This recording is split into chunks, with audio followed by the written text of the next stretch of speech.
अस्सलाम वालेकुम। अस्सलाम वालेकुम। वालेकुम अस्सलाम। कौन सा बात कर रही हैं? मैं फौजिया बोल रही हूँ इंडिया से। जी फौजिया, इंडिया के किस शहर से बात कर रही हैं? मैं इंडिया में कानपुर से बोल रही हूँ। कानपुर से बोल रही हैं। हाँ देखें, आप रहती कानपुर में और बोलती मुँह से यहाँ पे, कैसी कमाल की बात है। हाँ जी। मैंने किया कि रहती आप कानपुर में है लेकिन बोलती आप मुँह से हैं, ये कैसी कमाल की बात है ना। समझ में नहीं आई आपकी। चलिए आप फरमाइए, क्या कहना चाह रही हैं? हाँ जी, मैं जब नमाज पढ़ती हूँ ना तो मुझे सुकून नहीं मिलता है।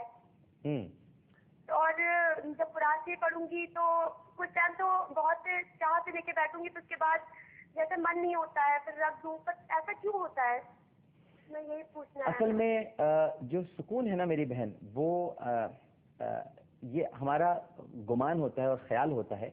और नबी करीम सल्लल्लाहु अलैहि वसल्लम की एक हदीस का मफहूम है कि जो बहुत ज़्यादा मुत्तकी होते हैं, इब्लीस का उन पर वार बहुत ज़्यादा होता है। वो पूरी कोशिश करता है कि इन्हें किसी तरह तक़वे के रास्ते से हटा दे। तो उनके अंदर ऐसे वसवसे पैदा कर देता है कि तुम बेसुकून हो, तुम्हें आराम नहीं मिल रहा, तुम्हें सुकून नहीं मिल रहा, तुम्हारा ये पढ़ना सब रायगा जा रहा है।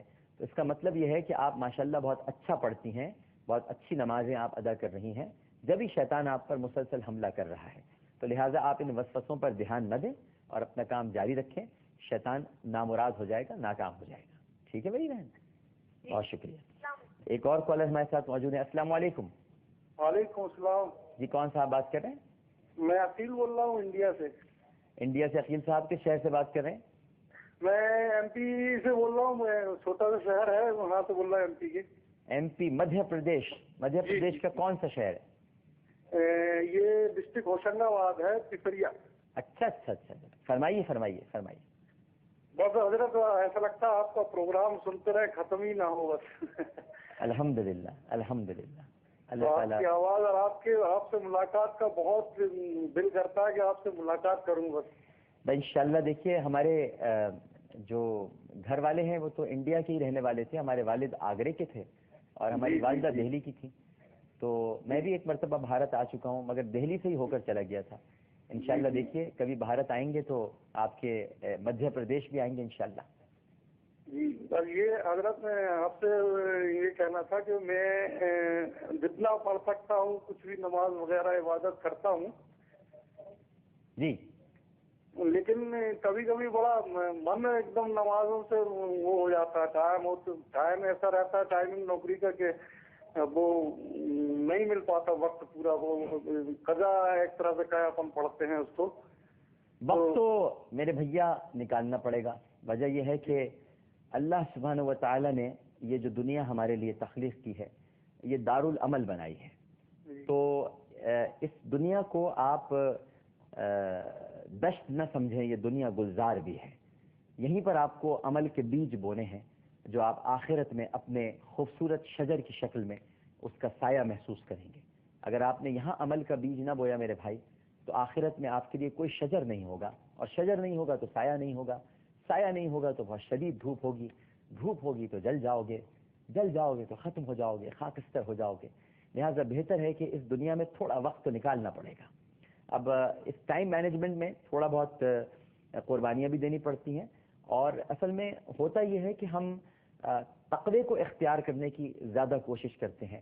मैं ऐसे मौक़ों पर हमेशा ये एडवाइस करता हूँ, वो कि ना मैं आलिम हूँ, ना मैं मुफ्ती हूँ, ना मैं जाहिद हूँ, मैं एक बहुत ही गुनहगार सा इंसान हूँ। लेकिन मैं हमेशा एडवाइस करता हूँ कि तक़वा इख्तियार करने से कहीं ज़्यादा, क्योंकि ज़ाहिर है आप तक़वा इख्तियार नहीं कर पाएंगे। तक़वे से मुराद ये है कि पूरे एहतमाम के साथ, यानी अगर नमाज का वक्त हो रहा है तो आप पूरे एहतमाम के साथ वज़ू करें, यानी और उसके साथ साथ आप फ़राइज़ भी अदा करें, सुन्नतें भी अदा करें, नवाफिल भी अदा करें। ये तो मुकम्मल तक़वा हो गया।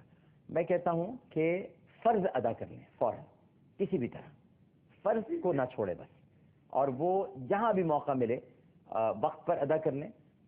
लेकिन अगर कोई प्रॉब्लम है, कहीं परेशानी है, कोई ऐसे मसाइल हैं कि जिनकी वजह से कोई आपके साथ कोई गलत अमल हो सकता है, तो फिर उसकी भी दीन ने इजाज़त दी है। आप उसमें भी कोई ना कोई कहीं एक कोना बना लें, कोई चुपचाप चले गए, किसी को पता नहीं चला। मैं समझता हूँ क्योंकि भारत में रहने वाले हमारे लोग ज़ाहिर काम कर रहे होते हैं, तो दीगर मज़ाहिब के लोग भी उनके साथ हैं, तो शायद عیب والی نگاہ سے دیکھیں تو آپ چپ چاپ اپنا کوئی کونا بنائیں، ایک دم سے نکل جائیں اور ایک دم سے آ جائیں، پتہ بھی نہ چلے کہ آپ کہاں گئے، لیکن وقت پر نماز کی ادائیگی کو اپنا جو ہے وہ وتیرہ بنائیے. ٹھیک ہے میرے بھائی؟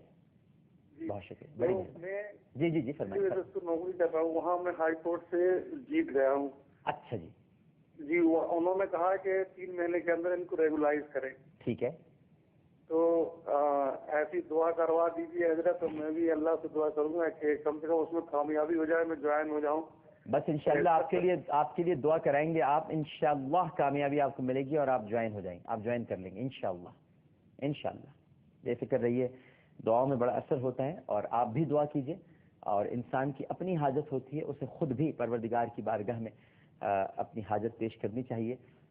بزرگوں سے تو کہا ہی جاتا ہے دعا کے لیے، خیر میں تو بزرگ نہیں ہوں، بہت گنہگار انسان ہوں، لیکن بزرگوں سے ضرور کہا جاتا ہے دعا کے لیے، لیکن بندے کو خود بھی چاہیے کہ اپنی دعائیں پروردگار کی بارگاہ میں پیش کریں.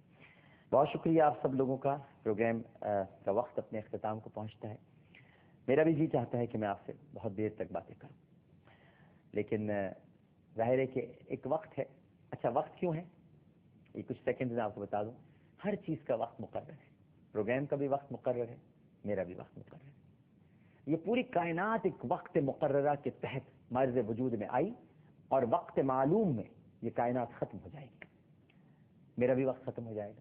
جیسے پروگرام کا وقت ختم ہوتا ہے، ایسی زندگی کا وقت بھی ختم ہو جائے گا. بس اللہ تعالیٰ خاتمہ ایمان پر کرے، یہ دعا ہمیں مانگنی چاہیے. سب کا اپنا اپنا ایک وقت ہے، اپنے اپنے وقت پر سب آتے ہیں، اپنے اپنے وقت پر چلے جاتے ہیں. بس ایک ہے ہستی جس کا کوئی وقت نہیں ہے، جو زمان، مکان، اوقات، عادات، تعداد، وقت، ہر قید سے، ہر چیز سے ماورا اور مبرہ ہے، اور وہ ہے پروردگار کی ذات بابر کا. لہذا ہم سب وقت میں مقید ہیں، تو وقت کی قید میں جکڑے ہوئے ہیں. باقی سب کچھ اللہ سبحانہ و تعالیٰ کا کرم ہے، اس کی عنایت ہے کہ اس وقت کی قید میں بھی اس نے ہمیں اپنی محبت میں، اپنے پیار میں، اپنی الفت میں، اپنے عشق میں مبتلا کر رکھا ہے. ورنہ تو اگر وہ ہمیں انسان کے بجائے کچھ اور بنا دیتا تو ہم کیا کر لیتے بھائی. اللہ کا بڑا شکر ہے کہ اس نے ہمیں انسان بنایا، مسلمان بنایا، نبی کا امتی بنایا، ان کا عاشق بنایا، اور پھر رمضان المبارک میں ہمیں ایک دوسرے سے بات کرنے والا اور سمجھانے والا بنایا. اور شکریہ. اپنا بہت خیال رکھیے گا، بشرط حیات اور حالات. انشاءاللہ کل اسی وقت اسی چینل پر آپ سے پھر ملاقات ہوگی. اللہ حافظ.